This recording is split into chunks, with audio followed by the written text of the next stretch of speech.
कर्ता करे न कर सके, शिव करे सो होए। तीन लोक नौखंड में, शिव से बड़ा न कोई।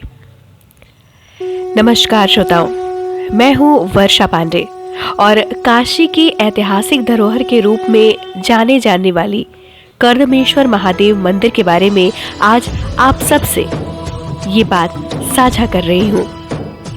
वाराणसी, बनारस, काशी आदि नाम से चर्चित यह नगर भारत ही नहीं अपितु संसार के प्राचीनतम नगरों में से एक है। बाबा विश्वनाथ की नगरी में उत्तर वाहिनी पतित पावनी गंगा द्वितीया के चंद्रमा के समान आकार बनाती हुई बढ़ती है। गंगा के बाएं तट पर बसे इस नगर में प्रसिद्ध विश्वनाथ मंदिर के साथ ही अनेकानेक मंदिर स्थित है, जो अपनी धार्मिक मान्यताओं, पौराणिकताओं और उनमें व्याप्त विविधताओं के लिए विश्व विख्यात है। वाराणसी की वर्षों से चली आ रही पंचकोशी यात्रा के प्रथम पड़ाव स्थल कंदवा नामक गांव में स्थित कर्दमेश्वर महादेव मंदिर अपनी कलात्मकता और वैभवशाली इतिहास के लिए प्रसिद्ध है। ऐसी मान्यता है कि कर्दमेश्वर लिंग की स्थापना कर्दम ऋषि ने की थी, जो भारतीय दर्शन के सांख्य परंपरा के संपादक कपिल के पिता रहे। यह एक पवित्र संकुल है। इसके प्रांगण में कर्दमेश्वर मंदिर के अतिरिक्त कर्दम कुंड, नीलकंठेश्वर, कर्दम कूप, विरूपाक्ष और सोमनाथेश्वर आदि स्थित है। ब्रह्म वैवर्त पुराण के काशी रहस्य में कर्दमेश्वर का पूजन पंचान अर्थात जौ, धान, गेहूं, मूंग, उड़द और तिल, बेलपत्र, तुलसी पत्र से पूजन करने का विधान मिलता है। कर्दमेश्वर महादेव मंदिर की प्राचीनता को लेकर अनेक विद्वानों ने अपने अपने विचार दिए हैं, लेकिन वर्तमान मंदिर की दीवारों को देखकर यह प्रतीत होता है कि यह मंदिर 12वीं शताब्दी के बाद का बना है। मंदिर का शेष भाग अपने स्थापत्य विशेषता में मध्यकालीन स्थापत्य को दर्शाता है। इस प्रकार यह भी हो सकता है कि संपूर्ण मंदिर का निर्माण 12वीं शताब्दी के बाद किसी पुराने मंदिर के ध्वंसावशेष पर बना हो। कर्दमेश्वर मंदिर हिंदू स्थापत्य कला का बेजोड़ नमूना है। जिस समय इस मंदिर के निर्माण की संभावित तिथि पता चलती है, उस समय बनारस में गढ़वाल शासकों का शासन था, जिसकी जानकारी तत्कालीन फारसी ग्रंथ से पता चलती है। कई पुस्तकों में इस मंदिर के बारे में अलग अलग विचारधाराएं हैं। कुछ में पता चलता है कि शायद यह 10वीं सदी में भी बनारस के कारीगर अपने काम में इतने दक्ष थे। इस मंदिर के बारे में कई सारी लोकोक्तियां विद्वान है। कला इतिहास के विद्वान L.K. त्रिपाठी ने अपने लेख कर्दमेश्वर टेम्पल कंदवा में कर्दमेश्वर मंदिर की प्राचीनता, उसके स्थापत्य एवं कलात्मक विकास के बारे में लिखा है। कर्दमेश्वर मंदिर ऐतिहासिकता की दृष्टि से बहुत महत्वपूर्ण है। उसके स्थापत्य में 6वीं 7वीं शताब्दी से 13वीं शताब्दी तक के अनुक्रमिक विकास के उदाहरण मिलते हैं। यदि मंदिर का वास्तु योजना देखा जाए तो वास्तु योजना की दृष्टि से कर्दमेश्वर मंदिर पंचरथ प्रकार का मंदिर है। इसकी तलछंद योजना में एक चौकोर गर्भगृह, अंतराल तथा चतुर्भुजाकार अर्धमंडप है। मंदिर का निचला भाग अधिष्ठान, मध्य भित्ति क्षेत्र मांडोवर भाग है, जिस पर अलंकृत ताखे बने हुए हैं। ऊपरी भाग में नक्काशीदार कंगूरा, परांदिका व आमलक सहित सजावटी शिखर है। मंदिर का मुख्य द्वार पूर्व से स्थित है, जो 3 फीट 5 इंच चौड़ा और 6 फीट ऊंचा है। वास्तुशिल्प व मूर्ति शिल्प कला के आधार पर कर्दमेश्वर मंदिर बहुत ही सुसज्जित प्रतीत होता है।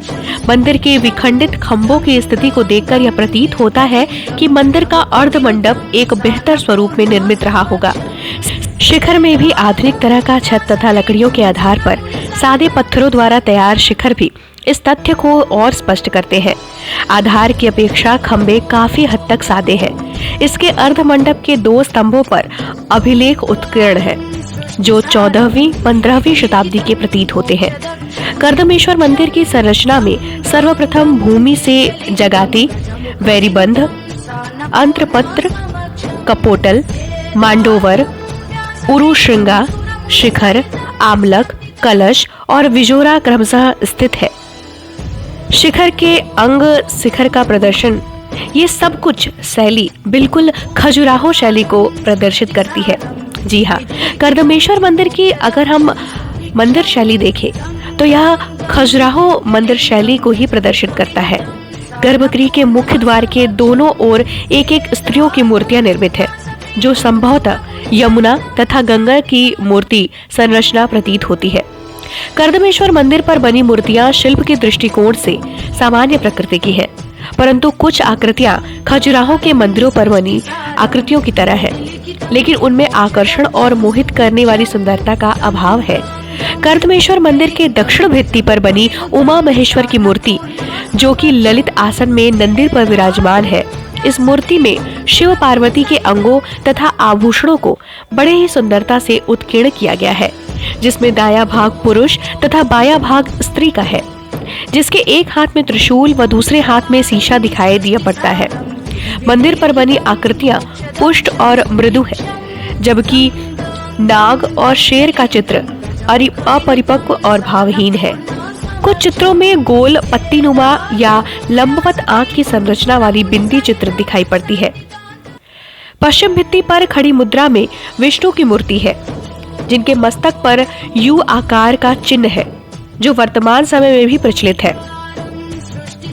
मंदिर की निर्माण शैली इतनी अद्भुत, इतनी मनमोहक है कि यदि आप वहां जाएं और कला की दृष्टि से उस मंदिर का भ्रमण करें तो आप खुद को रोक न पाएंगे उस मंदिर को अपना मंत्रमुग्ध रूप देने में। यानी कि वो मंदिर पूरी तरह से आपको मोहित कर लेगी। कहना गलत नहीं होगा कि उस मंदिर में सम्मोहन शक्ति है। मंदिरों की दीवारों पे कई तरह के देवताओं का चित्र अंकित है। उसी तरह से पत्थर पर उकरणी महिषासुर मर्दिनी की प्रतिमा भी अंकित है, जिसमें महिषासुर मर्दिनी दुर्गा शेर पर सवार होकर महिष का वध करते दिखाई पड़ती है। पौराणिक कथाओं में से यह एक बहुत लोकप्रिय चित्रण है। समीप में ही अंधकासुर मर्दन शिव की मूर्ति है। इसी के पास कृष्ण के भाई बलराम तथा उनकी पत्नी रेवती की मूर्ति भी उत्कीर्ण है। हलधर बलराम एवं कलश धारणी रेवती कृषक संस्कृति की प्रतीक है। कर्दमेश्वर मंदिर के संकुल में दो अन्य देवालय भी स्थित है। गुजरात का प्रसिद्ध शैव स्थल सोमनाथ की प्रतिमा सोमनाथेश्वर है। वहीं नीलकंठेश्वर प्रतिमा शिव की उस पौराणिक कथा से संबंधित है, जिसके अनुसार समुद्र मंथन की प्रक्रिया में विश्व को नष्ट कर देने वाले हलाहल विष के निकलने पर शिव ने विश्व कल्याणार्थ उस विष को ग्रहण किया था, अपनी योग शक्ति से अपने कंठ में धारण कर लिया, जिसके परिणाम स्वरूप उनका कंठ नीला पड़ गया और शिव का एक और नाम नीलकंठेश्वर हुआ। देवालयों के अतिरिक्त कर्दम कुंड की अपनी महत्ता है। काशी रहस्य में पंचकोशी यात्रा के समय कर्दम कुंड में स्नान करने के पश्चात कर्दमेश्वर महादेव का दर्शन पूजन करने का विधान माना गया है।